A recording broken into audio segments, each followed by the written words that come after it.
Boa tarde, gente. Então, hoje é a nossa última aula desse bimestre e nós vamos falar sobre o Império Acádio. Antes de falar sobre o Império Acádio, eu queria deixar para vocês uma tarefa para o próximo bimestre. Eu vou colocar um livro no Facebook. O livro se chama A Mesopotâmia, a Invenção da Cidade, da autora Gwendolyn Lake. Esse livro ele é dividido em 10 capítulos e e cada capítulo corresponde a uma cidade mesopotâmia. Então eu queria que vocês dessem uma olhada no livro e se organizassem para se juntar em grupos de 2, 3 pessoas. Se alguém quiser, talvez pode fazer o trabalho sozinho, mas eu acho que é melhor em grupo e escolhessem cada uma dessas cidades e preparasse uma apresentação para bimestre que vem sobre uma das cidades. Uma apresentação de mais ou menos meia hora. Fizesse uma pesquisa na internet, procurasse imagens, porque daí a gente já faz uma apresentação como imagem. Se vocês tiverem alguma pergunta, me procurem também. Não é que vocês têm que passar esse tempo todo preparar a apresentação. Porém, eu acho legal colocar o livro antes e fazer essa sugestão para vocês antes. Vai que vocês conseguem se organizar. Para vocês escolherem a cidade, eu acredito que, como vocês baixam o livro, vocês vão ver as 10 cidades: Eridu, Uruk, Shuruppak, Acádia, Ur, Nippur, Sippar, Assur, Nínive e Babilônia. Aí, quem já escolheu, quem quer, vamos dizer, ocupar a cidade, já coloca embaixo a, da minha postagem com o livro que vai ficar como essa cidade. Se todas as cidades estiverem ocupadas e vai sobrar uma pessoa que vai ficar sem cidade, aí eu acredito que ela vai poder escolher uma das cidades e se juntar ao grupo. Mas para não repetir a mesma informação, é bom que vocês se coordenam, sabe? Porque se 2 pessoas, por exemplo, pegar Babilônia e fazer a apresentação muito parecida, vai ser chato de assistir. Então, se 2 pessoas vão querer fazer, ou 3, 4 pessoas separadamente vão querer fazer sobre Babilônia, entram em contato um com o outro, colaboram, vejam quais informações. Por exemplo, um pode falar mais sobre questão religiosa da cidade, outros mais sobre questão política, outros mais sobre questão econômica. Vejam para não repetir também as imagens. Sobre essas cidades, tem várias imagens na internet.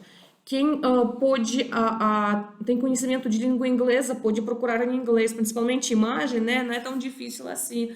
Então, vocês conseguem encontrar bastante coisa interessante para fazer a apresentação depois a respeito. E, obviamente, quando começar o segundo bimestre, a gente não vai começar como apresentações, a gente vai ter aula e a gente se organiza para fazer as apresentações, para dedicar 2 ou 3 dias para os seminários, de acordo com prontidão de vocês para esses seminários.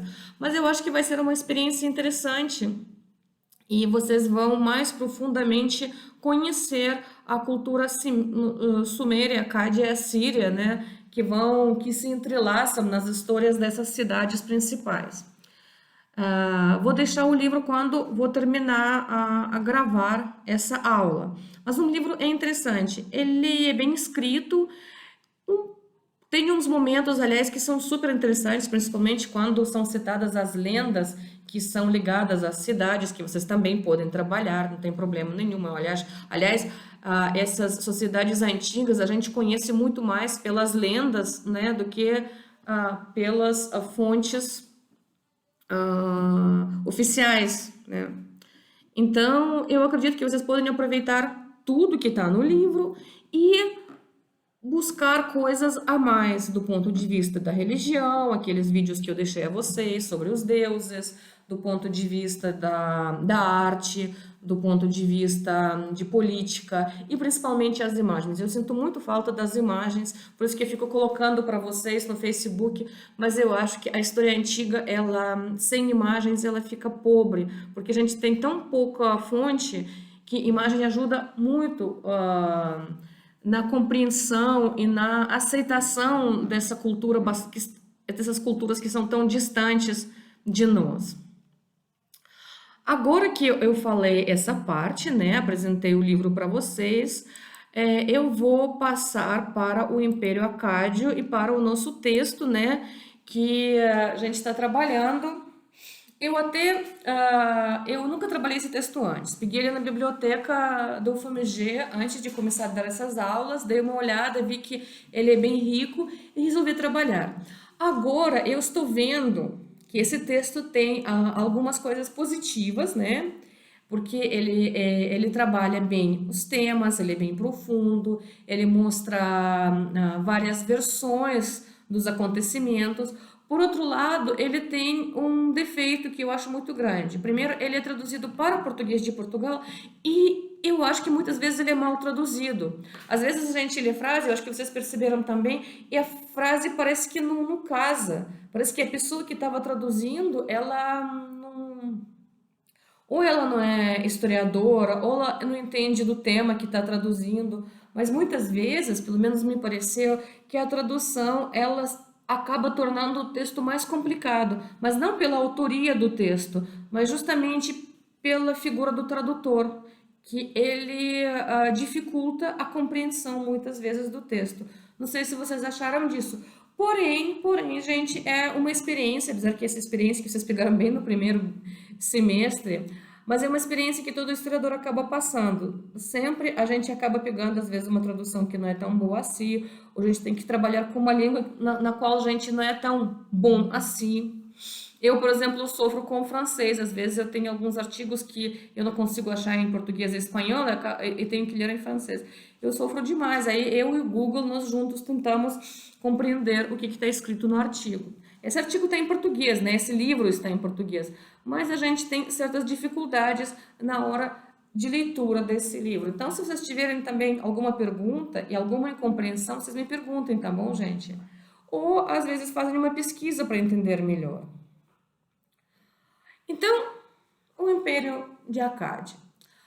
O Império Acadiano, ele é concebido como fundado por Sargão, que começa uma dinastia dos reis de origem semítica, que vai estender o seu domínio pela toda a Mesopotâmia. Olha que interessante, os sumérios, vocês lembram? Eles pertenciam a um outro grupo linguístico. E eles também conviviam com grupos linguísticos semíticos. Os sumérios, eles ficavam mais no sul da Mesopotâmia e essas cidades chamadas acadianas, né, hoje em dia, cidades semíticas, dos povos semíticos, eles ficavam mais no meio. Porque lá no norte também vão ter outros grupos semíticos que nós chamaremos depois de assírios.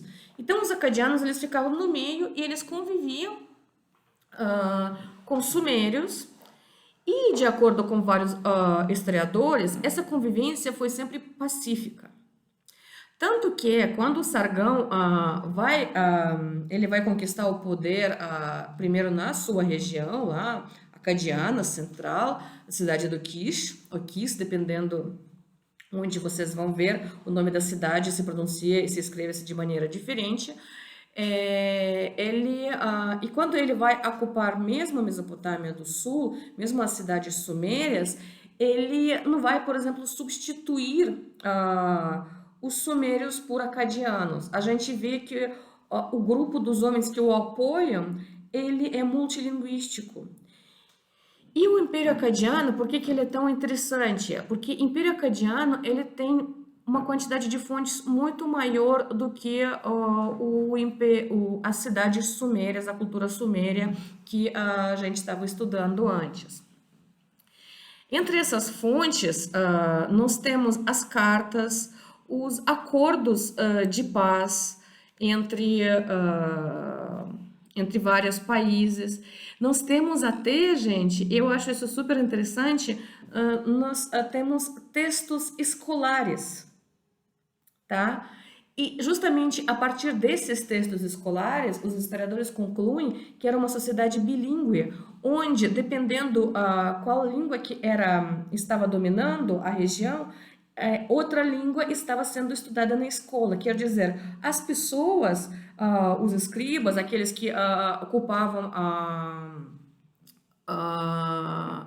faziam parte do poder administrativo e burocrático, eles tinham que dominar as duas línguas. Olha só que interessante. Então, esses textos escolares que chegaram até nós, os trabalhos escolares de tradução de uma língua para outra, mostram para a gente uma sociedade bilíngue.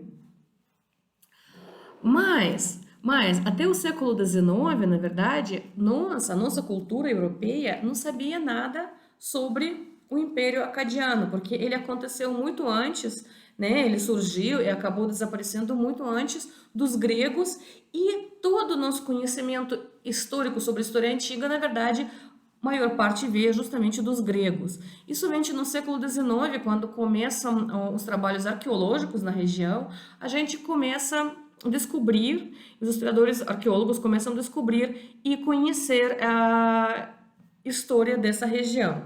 E uma dessas, vamos dizer, dessas histórias, né, é o Império Acadiano, primeiro Sumério, depois Acadiano. Não sei se vocês prestaram atenção nas imagens que eu mandei para vocês, mas a aparência dos sumérios e acadianos é bastante diferente. Os sumérios, vocês viram? Eles aparecem carequinhas, né?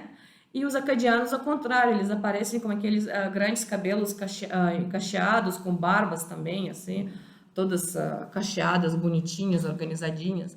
Então, até a aparência, né, a questão estética, era diferente, tanto para os uns e para os outros.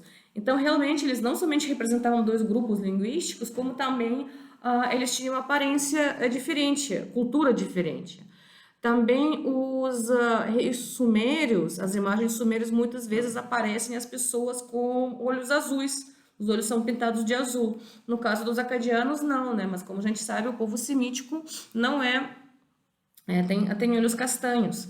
E também a gente sabe que como os sumérios se chamavam de cabeças negras, então provavelmente eles tinham cabelo escuro, né? Cabelo negro, e os olhos às vezes castanhos, às vezes claros. Então pertenciam até a uma etnia diferente.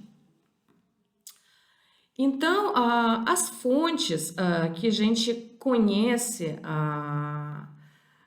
desse período são bem variados.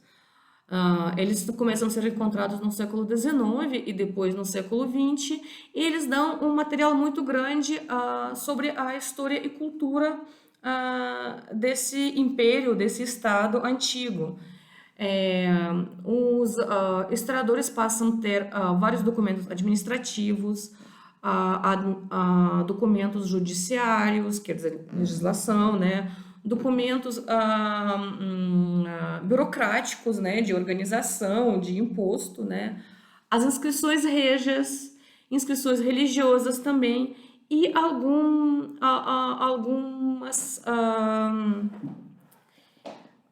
algumas obras literárias. Além do mais, nós temos também os acordos diplomáticos e até troca de informações entre vários nobres. Tudo isso nós já temos dentro do Império Acadiano. Então, o Império Acadiano, do ponto de vista de fonte, do ponto de vista de conhecimento, é muito maior do que os sumérios. Por isso, nós podemos até traçar trajetória de vida e certa biografia dos reis acadianos, que não eram muitos, que na verdade eram eram 4 gerações que esse império durou. O primeiro, o Sargão, ele chega ao poder realizando uma revolta militar, né, um golpe militar na cidade de Kish, que é uma cidade acádia. Porém, as lendas vão atribuir a Sargão vários, vamos dizer, várias histórias de onde ele acaba vindo, né? Uma lenda, por exemplo, diz que o Sargão era filho de um nômada e uma sacerdotisa. Nômada no sentido um lugal, por exemplo, ou um ence, um burocrata que administra um nomo, tá? Nômada nesse sentido, não no sentido que ele era nômade, que administra um nomo e uma sacerdotisa. E você sabe que as sacerdotisas na Mesopotâmia, eles não podiam ter filhos. Então ele vai ser abandonado numa corrente de água, como muitos outros heróis da antiguidade, como por exemplo o próprio Moisés, né? E recolhido por um jardineiro que o educa como seu próprio filho. Tem uma outra lenda que é mais precisa, que diz que ele nasceu numa cidade de Azupirano, no Éufrates. E essa cidade, na verdade, é conhecida somente por essa lenda. Uma outra tradição, ele diz que Sargão era um oficial da corte do rei de Kish, o Urzababa, e ele vai realizar essa revolta contra o rei. Então, na verdade, as fontes já acabam trazendo várias lendas a respeito até procedência desse rei.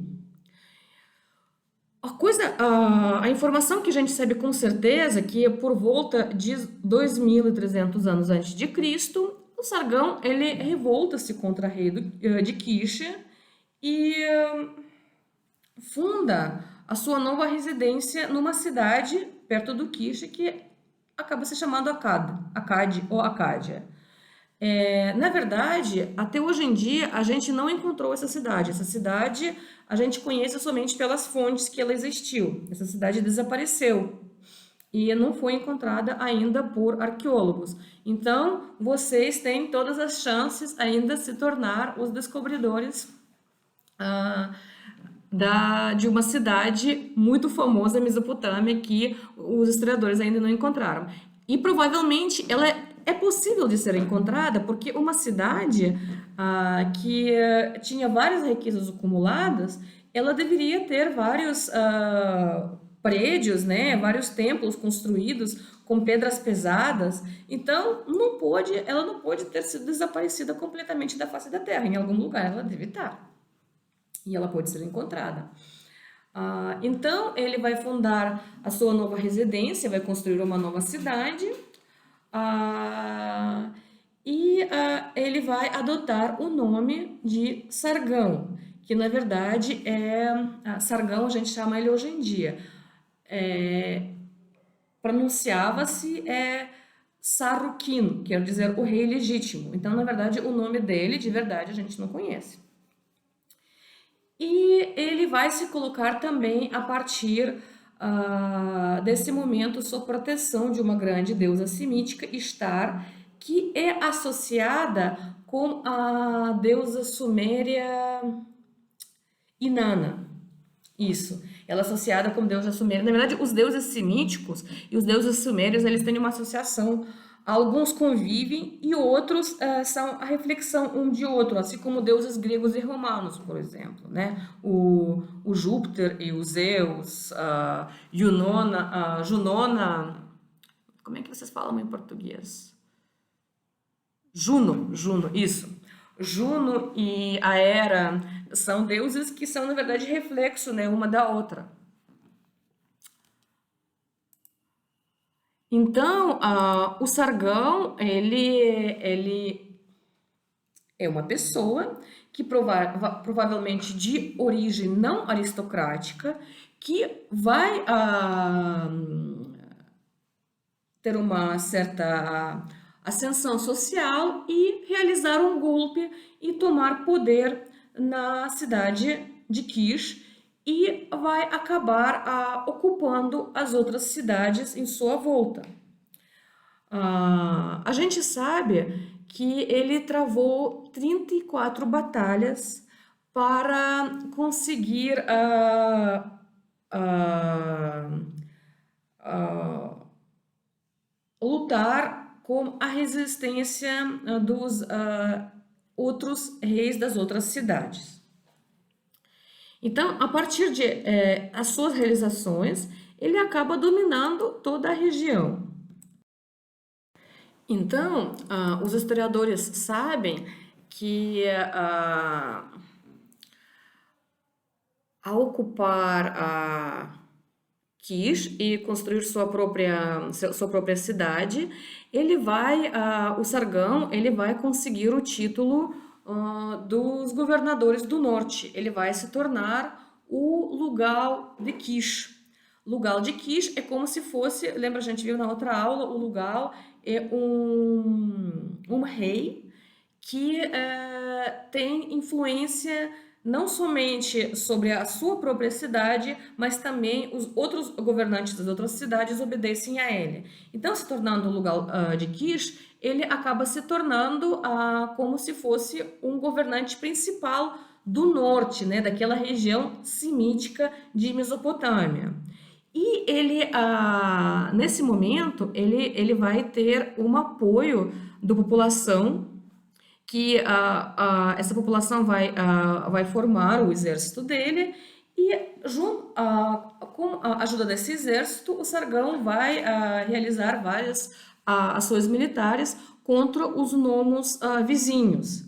Durante os primeiros 3 anos, ele vai ocupar as terras do Alto Eufrate, ele vai realizar também uma ação militar contra a Síria, e o poder dele vai ser aceito por Ensi de Ebla. Ensi quer dizer, é como se fosse um governante, só que um governante que é submetido a um outro. É como se fosse um governador mesmo. E isso vai ajudar ele a ter uma saída, né, das suas terras para o mar Mediterrâneo. Olhem para o mapa onde fica Ebla, é bem no mar Mediterrâneo mesmo. Então, na verdade, ele vai ocupar toda a região norte, né, até o mar Mediterrâneo, e ele vai também descendo para o sul. Para o sul é mais complicado porque as cidades sumérias são mais fortes, então, obviamente, eles resistem muito mais. Porém, no 4º ano do seu governo, o Sargão vai já mudar para a sua nova capital, para a sua cidade, Akkad, ou Akkade, ou Acádia, né? Dependendo dos livros que vocês vão ler, o nome vai ser diferente. Dizem os historiadores que provavelmente isso era feito para que o poder régio não estava ligado ao poder tradicional sumério, como elite suméria e principalmente como os sacerdotes.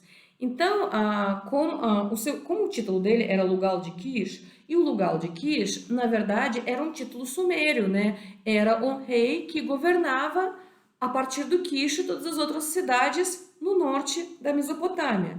Mas ele vai acrescentar a esse título também o título de rei de Akkad. E isso vai mostrar uma nova época. E justamente a partir desse nome, dessa nova capital, a boa parte da população, que são os semitas orientais, eles vão se chamar de acadianos.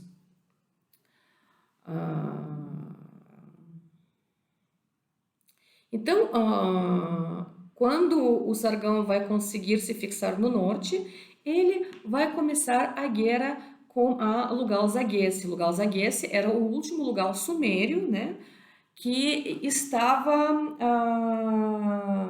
governando a união das várias cidades sumérias, né? E de acordo com as inscrições, o Sargão ele estava lutando como um conjunto de 50 cidades, porque tinha os 50 Ensi que estavam contra ele. Quer dizer, as 50 cidades sumérias. Alguns grandes, outros menorzinhos, mas eram 50 que ele estava enfrentando para ocupar a região sul, a região suméria mesmo.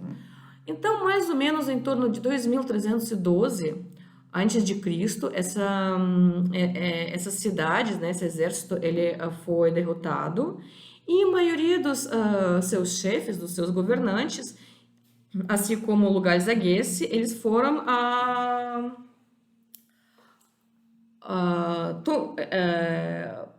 apreendidos, né, pelo Sargão. E depois o Sargão vai para a cidade de Nippur, que é a cidade sagrada, né? Porque é a cidade de Deus Enlil, que é o deus principal dos sumérios. E justamente esse deus que, como vocês lembram, designava o governante para sua missão. E o Lugalzaguese, ele vai ser levado para Nippur, numa jaula, onde ele vai ser colocado diante de julgamento de Enlil. Então, isso vai ser um ato ideológico para mostrar a legitimidade do Sargão, porque de acordo com crenças dos sumérios, o lugar de país, né, o lugar da região, ele estava sendo colocado, né, ele estava sendo colocado na posse justamente pelo Enlil. E desse modo, obviamente, os sacerdotes de Nippur mostraram que o Lugalzaguese foi culpado, né, pelo Deus, e ele foi humilhado e provavelmente ele foi morto depois desse julgamento. Porém, o Sargão, ele teve vários momentos em que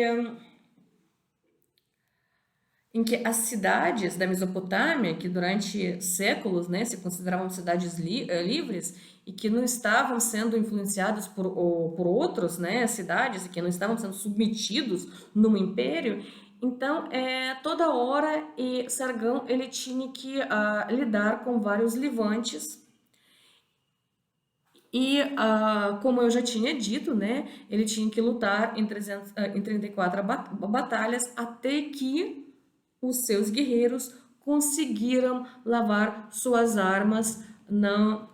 Lavar suas armas é uma expressão da fonte mesmo, no Mar de Baixo. O Mar de Baixo era o Golfo Pérsico. Então, o Sargão, ele conquistou uma região, ele vai criando um império, um dos maiores impérios da antiguidade, que vai de Mediterrâneo até o Golfo Pérsico, tá? Então, os sumérios, eles foram dominados, porém, os aristocratas sumérios, eles não estavam sendo contentes. E toda vez quando eles tinham uma oportunidade, eles se levantavam, tá? Então, todos os descendentes do Sargão, os filhos, os netos deles, eles vão ter que lidar com as revoltas, principalmente na região sul da Mesopotâmia. Principalmente nessas cidades maiores, que tinham grande influência religiosa, que tinham grande influência cultural. Essas cidades sobre as quais que eu queria que vocês preparassem os seminários. Também a Sargão ele vai realizar várias atividades militares e também comerciais. Então ele vai realizar uma grande expedição para a Síria para conseguir alcançar a madeira de cedro, né? E também até as montanhas prateadas. Então, na verdade, ele estava interessado em cedro, né, em madeira, que não havia na Mesopotâmia, e eles estavam interessados também em recursos naturais que havia nessa região. Além do mais, ele vai realizar as atividades militares contra Elão. Lembra Elão, aquela parte de Irã, hoje em dia, né, era também um reino, na verdade, é uma cultura bastante interessante. E os reis de Elam, eles eram bastante influenciados pela cultura mesopotâmia, né? Aliás, toda a cultura islâmica, por exemplo, eles tinham sua própria língua, bastante diferente da Suméria e de Semítica, de Acádia, porém eles se apropriaram da escrita cuneiforme da Mesopotâmia. E eles também têm uma grande influência na religião deles, com a Mesopotâmia, com os sumérios e com acádios e assírios. Então, Elam era um reino que era um reino vizinho com o qual a relação sempre era ou de amizade ou de guerra. O Sargão, ele submete politicamente o Elam, mas ele não vai acrescentar Elam ao seu reino. O Elam não vai passar a fazer parte do reino acadiano do Sargão. Porém, ele vai ter que pagar uma certa contribuição, né, anual para o Sargão. Então, na verdade, ele vai construir o maior império do mundo antigo em poucos anos. O seu poder vai ser firmado também sobre a grande parte das terras que vão ser propriedade do rei. Também o seu poder vai se apoiar na aristocracia, mas não aristocracia antiga, mas na aristocracia nova, que ele mesmo vai criar, tudo que vão ter vão dever a ele, né? Porque ele vai colocar justamente seus homens que se levantam com ele para os principais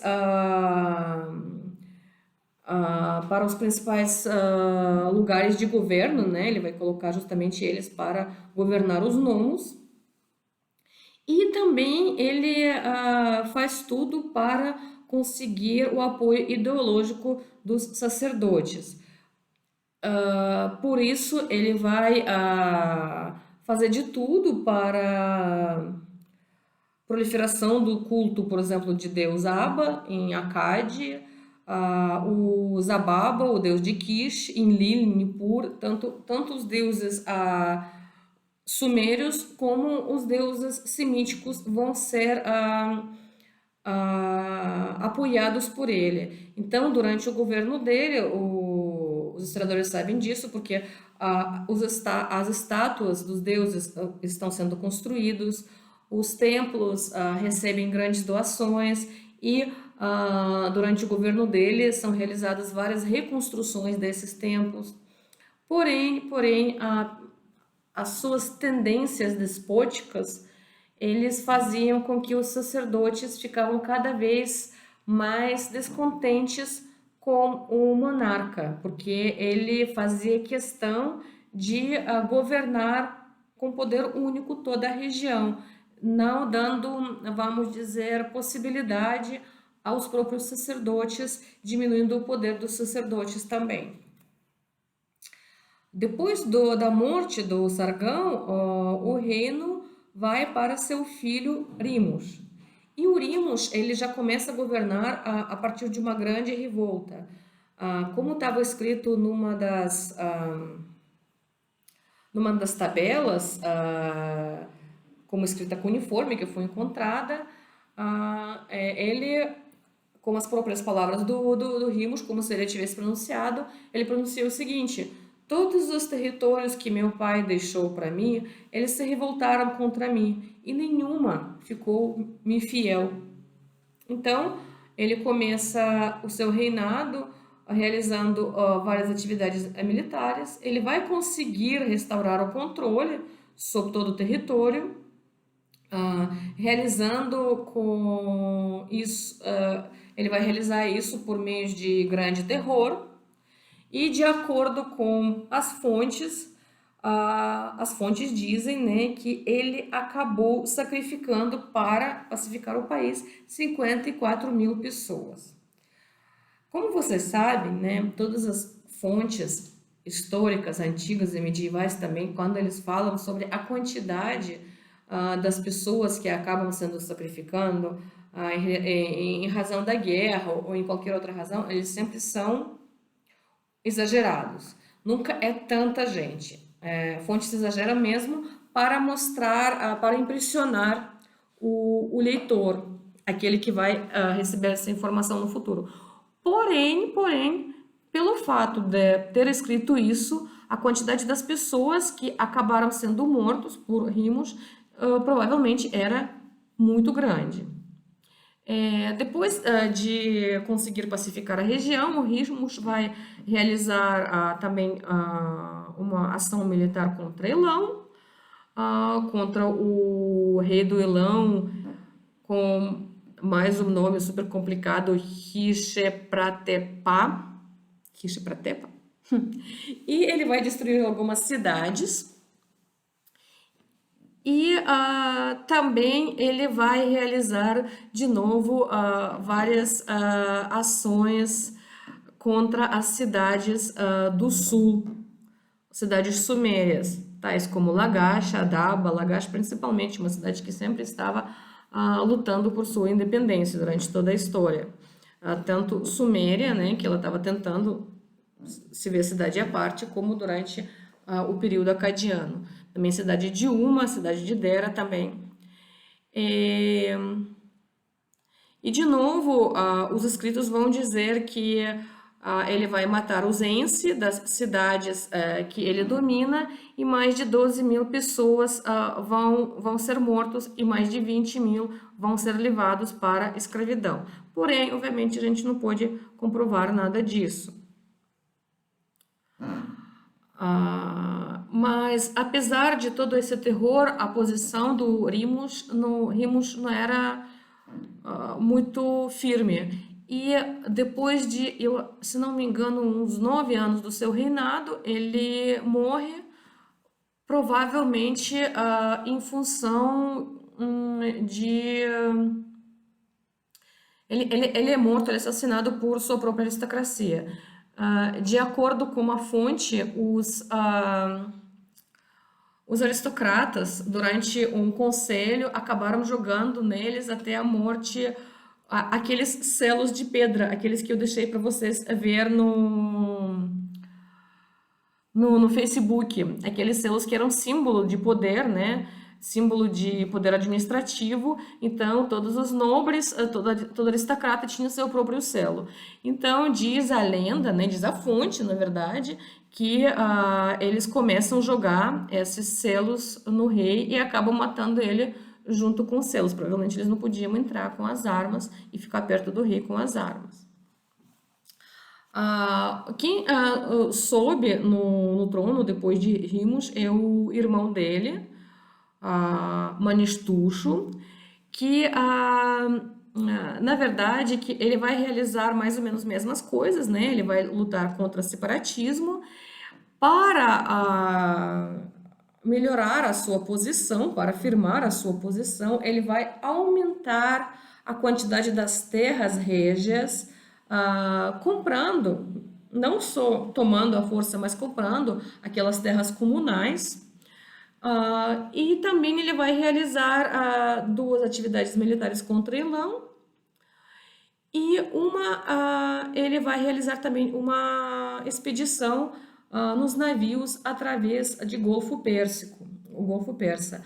Porém, gente, ele também vai morrer assassinado, ele não morre de própria morte. Quem vai ocupar o trono depois dele é o Naram-Sin, é o filho dele, o filho de Manistuxo. E, na verdade, durante o reinado de Naram-Sin, a Cádia ela chega a auge do seu poder e, ao mesmo tempo, começa a sua decadência. Assim como Sargão, a Naram-Sin, ele acaba se tornando um herói das lendas. Só que ele é visto, muitas vezes, esse Sargão é visto como um rei que constrói, que cria, um rei criador. A Naram-Sin, nessas lendas, aparece como um rei destruidor, como um rei cujo governo levou a região à falência, à ruína. As inscrições da época do reinado de Naram-Sin, eles revelam uma mudança profunda nos títulos reais. Naram-Sin, ele começa a utilizar o determinativo divino diante do seu nome e vai se representar como tiara de chifres, que era reservada das divindades. E também nos selos cilindres dos seus servidores, eles vão até o ponto de denominá-lo de Deus de Akat. E isso vai criar um conflito com os sacerdotes. Tanto que alguns historiadores dizem que todas aquelas lendas, aquelas inscrições que vão jogar nele a culpa de vários males que vão acontecer naquele período, eles são atribuídos justamente ao fato dele se divinizar. E também, ao lado dessa aparente divinização, ele vai introduzir um novo título. Ele vai se chamar de Rei das Quatro Regiões, ou Rei das Quatro Partes do Mundo. Desse modo, proclamando as suas pretensões de ser rei de todo o universo, tá?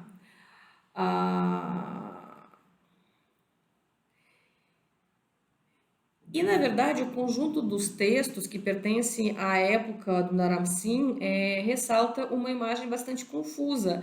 E os textos são bastante ambíguos.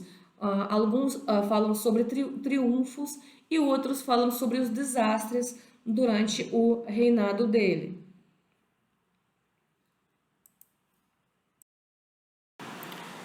Então, Naram-Sin, ele começa seu governo a partir de tão já famosa e óbvia revolta. Dessa vez, quem estava liderando essa revolta foi, a gente até conhece o nome, Ipur-Kish, que vai tomar o poder em Kish por causa do descontentamento popular. E sabemos que nesse tempo esse nome de Kish, ele não estava mais independente, autônomo, e isso dava mais ainda razões para a população ser descontente. A essa revolta iam-se adicionando as outras cidades que aparecem nas fontes: Nippur, Uma, Uruk e Maria. E, obviamente, essa revolta, assim como todas as outras, foi vencida, né? E todos os participantes eram executados com bastante crueldade. E para estabilizar a situação, o Naram-Sin ele vai realizar uma quantidade das reformas no sistema de administração do estado dele, né, do reino dele, e ele vai ele vai aproveitar a antiga prática de pegar os filhos da aristocracia, né, para criar por perto, né, e vai também realizar uma outra atividade. Ele vai tentar substituir os representantes da aristocracia local com seus parentes ou com os seus apoiadores diretos. Então, os seus filhos acabam se tornando os governantes dos nomos, como, por exemplo, de Tutuli e Maradha. As suas filhas e as suas netas vão se tornando as sacerdotisas de alto nível em templos tais como Urimari e Lagash. E em Lagash, por exemplo, o principal administrador era um homem que ele mesmo designou, que não fazia parte da família aristocrática. O nome dele era Lugal Shumgal, que a gente conhece das fontes, Lembra que eu falei para vocês que Lagash era uma das cidades mais complicadas, onde normalmente começavam-se todas as revoltas, e essas pessoas que ele colocava, eles eram, vamos dizer, tinham contato direto com o rei, e eles deviam tudo, na verdade, ao rei, então eram fiéis. E como eles eram estranhos naquela região, eles não tinham família, não tinham contatos, então realmente eles agiam apoiando o rei e de acordo com a política régia. E também ele fez o máximo para fazer uma união com os sacerdotes, tá? Ele fornecia bastante dinheiro, ele fornecia bastante pessoas para realizar a construção dos estátuas de Deus e para melhorar os templos também.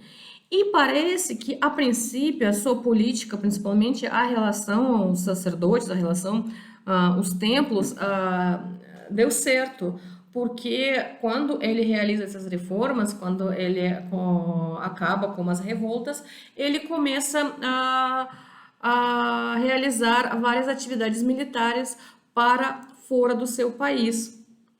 Ele vai atacar o Magan, depois ele vai entrar em Ebla, e, como sempre, ele vai também entrar em Elam.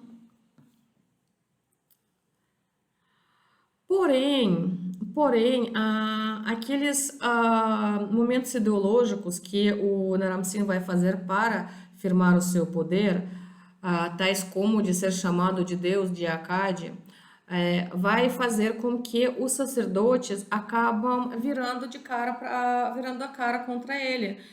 Vai fazer com que os sacerdotes acabam se tornando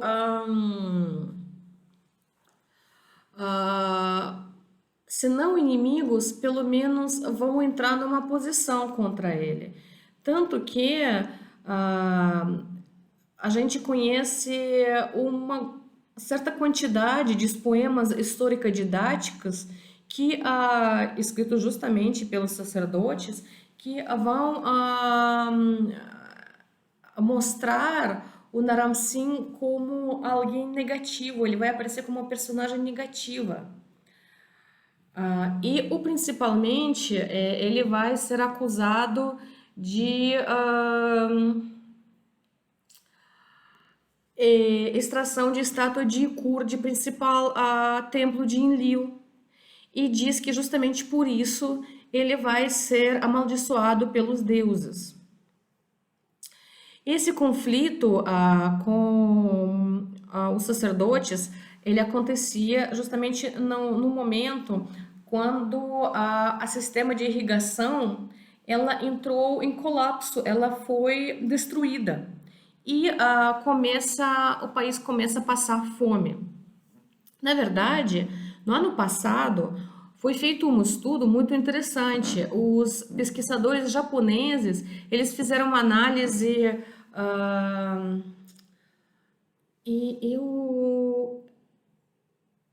eles fizeram uma análise do solo, né, daquele período, e eles chegaram a uma conclusão que justamente nesse período de decadência do reino de Akkad, reino de Akkad começa a sofrer de grandes tempestades de areia, que o tempo acaba mudando. Então, essa questão de mudanças climáticas foi provado justamente o ano passado que foi essencial para a decadência daquela região. Não é somente a questão política, né? Então, isso tudo tem a ver com a maldição dos deuses, né?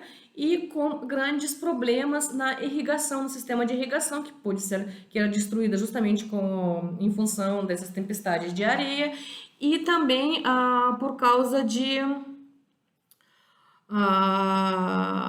disso que começa a fome e obviamente as pessoas passam a ser descontentes. E também no final do reinado de Naram-Sin, As fronteiras começam também a sofrer de vários povos nômades que vão tentando avançar e penetrar no território de Mesopotâmia. E o Guti era um dos tribos que acaba se tornando, né, maior, mais forte e mais insistente. E de acordo com a lenda, o próprio rei ele acaba morrendo numa dessas atividades militares contra os Guti. Ah, o herdeiro do Naram-Sin, o seu filho chamado Shar-Kali-Shari, ele já não vai usar o título rei das 4 regiões. Ele vai se tornar simplesmente rei de Akkad. Durante o reinado dele, o Elam vai se libertar definitivamente do jugo acádico e tanto que o seu rei vai estar pronto para conduzir uma expedição militar à Babilônia. Uruk também vai se revoltar e o aparecimento dos Guti vai fazer uma grande ameaça nas fronteiras. Uma das fontes que os historiadores encontraram, ele fala a partir da voz de um arrendatário das terras que vai dizer que não consegue mais dedicar-se às suas ocupações habituais sem ser vítima dos ataques dos invasores. Então, tá vendo? Mais ou menos 2150 anos antes de Cristo, nós temos um colapso político e, ao mesmo tempo, colapso climático naquela região, que faz com que o Império Acadiano comece a decair. E o Shar-Kali-Shari, ele também não vai morrer de morte natural. Aliás, naquela época era difícil morrer de morte natural. E quando ele morre, o império acaba desmoronando definitivamente. Tá, gente? Agora, a economia. Do ponto de vista econômico, a população acadiana, assim como em todos os estados pré-modernos, dependia dos sistemas agrícolas da região. E parece que nós temos 2 centros principais. As terras que eram irrigadas ao sul do Iraque, que tradicionalmente tinham um rendimento de 30 graus gerados para cada um semeado. Do ponto de vista grego, é muito, gente, tá? E a agricultura de sequeiro do norte do Iraque, que é conhecido como país superior. O sul do Iraque, durante o período acadiano, parece estar se aproximando do nível atual de chuvas, de menos de 20 milímetros por ano. E como resultado disso, a agricultura dependia totalmente da irrigação. Então, quando acontece aquele colapso climático, e quando a irrigação é destruída, obviamente a terra passa de dar seus frutos, né? Como resultado disso, como eu disse, né, a irrigação era super importante. E antes do período acadiano, a salinização progressiva dos solos, ela era produzida justamente por essa irrigação mal drenada. Ela vinha reduzindo os rendimentos do trigo na parte sul do país e fazia com que as pessoas começam a preferir plantar a cevada, que era mais tolerante ao sal. As populações urbanas também, em 2600 a.C., eles atingem o seu pico. Então, as pressões demográficas foram altas. Isso quer dizer, quando tem uma grande população urbana, quer dizer que o povo não consegue viver de um extrativismo básico para se alimentar. Então, precisa realmente de safras grandes para sustentar essa população urbana. E a guerra entre as cidades e o Estado, ele também, apesar que ele levava um declínio populacional, a Cádia, ela proporcionou aquela paz temporária. Então, Este alto grau de produtividade agrícola, e 30 por 1 é muito, gente, tá? Permitiu o crescimento e aumento da densidade populacional, que naquela época era a mais alta do mundo. E o que deu também aos acadianos sua vantagem militar. Quanto mais gente, mais soldados. Também o lençol freático nessa região era muito alto e ele era reabastecido regularmente por tempestades de inverno nas cabeceiras do rios Tigre e Eufrates, de outubro a março, e pela neve derretida de março a julho, quer dizer que os níveis da inundação estavam estáveis entre 3000 a.C. e 2600 a.C. Porém, no período acadiano, eles começam a decair. E mesmo assim, a topografia plana da região, eles vão tornar as enchentes muito mais imprevisíveis do que no caso do Nilo. Então, graves inundações, eles parecem ter ocorridos regularmente e exigiram uma manutenção constante de valas de irrigação e sistemas de drenagem. Quer dizer, sempre tinha que ter pessoas que iam manter tudo aquilo funcionando. Os agricultores eram recrutados em regimentos para estes trabalhos de agosto a outubro, um período que era de bastante escassez de alimentos. E sob a controle das autoridades do templo e da cidade, isso era como se uma forma de aliviar o desemprego, porque eles eram contratados, eram pagos, então eles tinham seu sustento. A Gwendolyn Lake, justamente a autora, livro que eu vou deixar para vocês, sugeriu que este era o emprego original de Sargão. Ela diz que provavelmente o Sargão, justamente, ele trabalhava nessa organização dos grandes grupos de homens para manter esses sistemas de irrigação. A colheita ela era feita no final da primavera e durante os meses secos do verão. Os amoreus, que eram nômades do Nordeste, levavam seus rebanhos de ovelhas e cabras para pastar nos restos da colheita. E que também esses restos da colheita eram regados pelo rio e pelos canais de irrigação.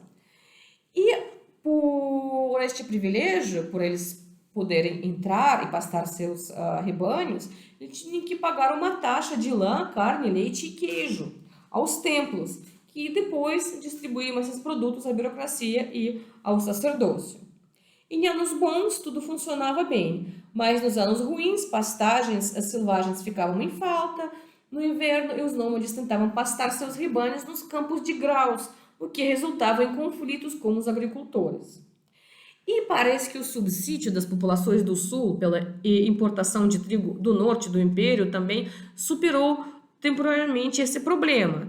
E também parece ter permitido a recuperação econômica e uma população crescente dentro dessa região. Mas a gente está falando sobre o início do império. No final, como vocês lembram, como eu falei para vocês, começa a ter aquela crise climática. O comércio internacional também desenvolveu-se muito durante o período acadiano. As relações indo-mesopotâmicas parecem ter se expandido também. O Sargão foi o primeiro também governante da Mesopotâmia a fazer uma referência explícita à região Meluha, que é geralmente entendida como a região do rio Indo, quer dizer, as relações entre Mesopotâmia e Índia, eles surgem e parece que eles existiam naquele período. Do ponto de vista... e também, mais uma coisa sobre comércio internacional. A civilização suméria acadiana, ela tinha um bom excedente de produtos agrícolas Mas praticamente todo o resto eles tinham que importar, principalmente minérios de metal, madeira e pedra de construção. Vocês lembram que os egípcios também sofriam disso, né? Então, a expansão do Estado acadiano até Montanha de Prata e os cedros do Líbano e depósitos de cobre de Magan, na verdade, foi em grande parte motivada pelo objetivo de assegurar controle sobre estes recursos. E, na verdade, o Sargão e depois Naram-Sin, eles eram responsáveis por essas conquistas para que esses recursos eram mais acessíveis aos sumérios. Na cultura, a arte, havia uma grande ênfase nesse momento da dinastia Acádia. Apesar que muitos continuaram a arte suméria anterior, alguns momentos mostram que a arte acabou sendo transformando-se com o tempo.